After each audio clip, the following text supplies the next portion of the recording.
name is Haley. I'm here with Wild Hand, and today I'm going to be showing you how to make a beautiful crochet circle. It'll be nice and flat. I'm using this Leica crochet hook, and for my yarn, I'll be using Kelborn Woolen's Germantown. So let's get started. We're going to begin with a magic ring. So I'm just going to wrap it around my hand and then pull up a loop and chain one, pull it tight, pull it onto my hook. So there's that. To start the actual circle, I'm going to chain 2, 1, 2, and then into this ring I'm going to make 12 double crochet, and this is the first one, so the chain does not count as the first one. And by into the ring I mean you're just sticking your hook into that big hole like that. So we can pause here and meet back when you have 12. All right, so I have my 12 double crochet, and again, this first chain here does not count. So I have 12 plus my chains. And then I'm going to take my tail and pull it tight. So you can already see our circle starting. And to close up this little gap right here, we're going to insert our hook into the top of that chain 2. And we're going to slip stitch this first round closed. Okay. And then from there, I'm going to chain 2 and turn my work. On this round, we're going to put 2 double crochet into every single one of these stitches. So when we start, we want to be careful because this first little V right here is our slip stitch. So it's not actually a double crochet. We want to start in this stitch right here. So that'll be where we put our first one. And again, we're going to put 2 in every single stitch. So my second one is going to go back into that same stitch.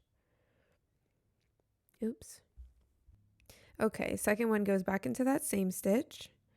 So there we are.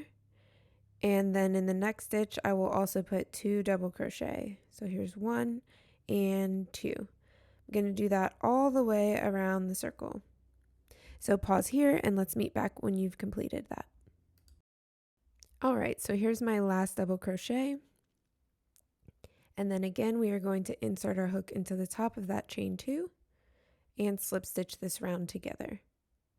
From there, I'm going to chain 2 again and turn my work. So you can already see our circle starting.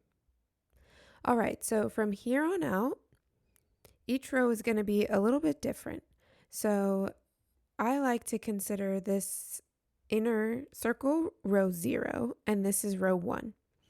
It just makes things a little bit easier to remember moving forward, and I'll tell you why right now. So if this is 0 and then 1, that means right now we're on row 2.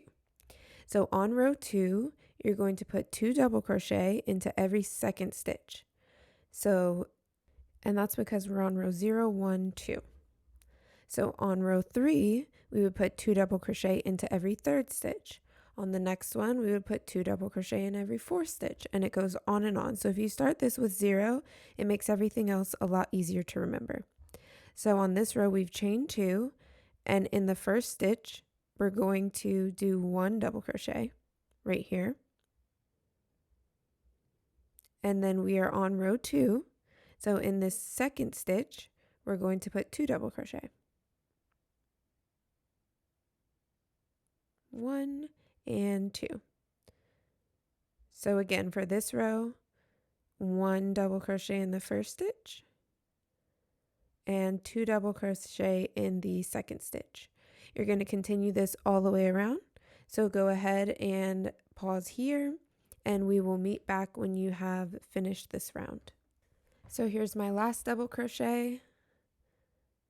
And again, insert my hook into the top of that chain 2 and slip stitch it together.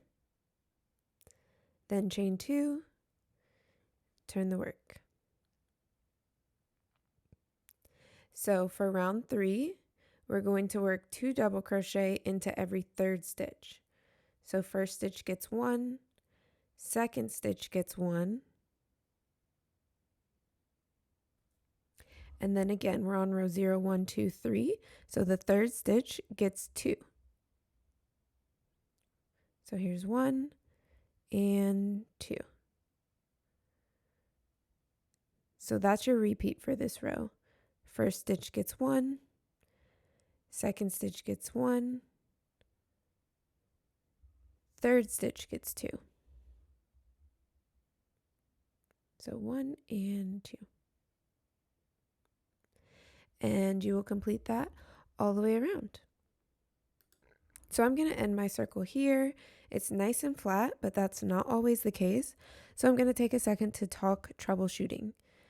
So as you can see, it's nice and flat and smooth, but things can be wonky sometimes. So if your circle is not sitting flat and it has a little bit of like ruffle to it, but when you put it on the table and press it out, it looks flat, then you can probably just give it a steam, a block, and iron based on what yarn you decided to use. Again, that is if getting it to lay flat takes minimal manipulation, it just doesn't stay that way. So if you have like a lot of ruffles and you're trying to press it out and lay it flat, but it just doesn't quite stay, then you can try to size up your hook, because sometimes if your tension is too tight, it makes things go a little wonky. And then the last troubleshooting is if this area right here where you were chaining sits in and kind of makes more of a heart shape than a full circle, it's possible that you just chain a little bit tighter than you crochet. So try chaining 3 instead of 2 when you start a new row, and that should help space things out right there. And there you have it. If you found this video helpful, please give it a like, and don't forget to subscribe to our channel so you can catch all of our future videos.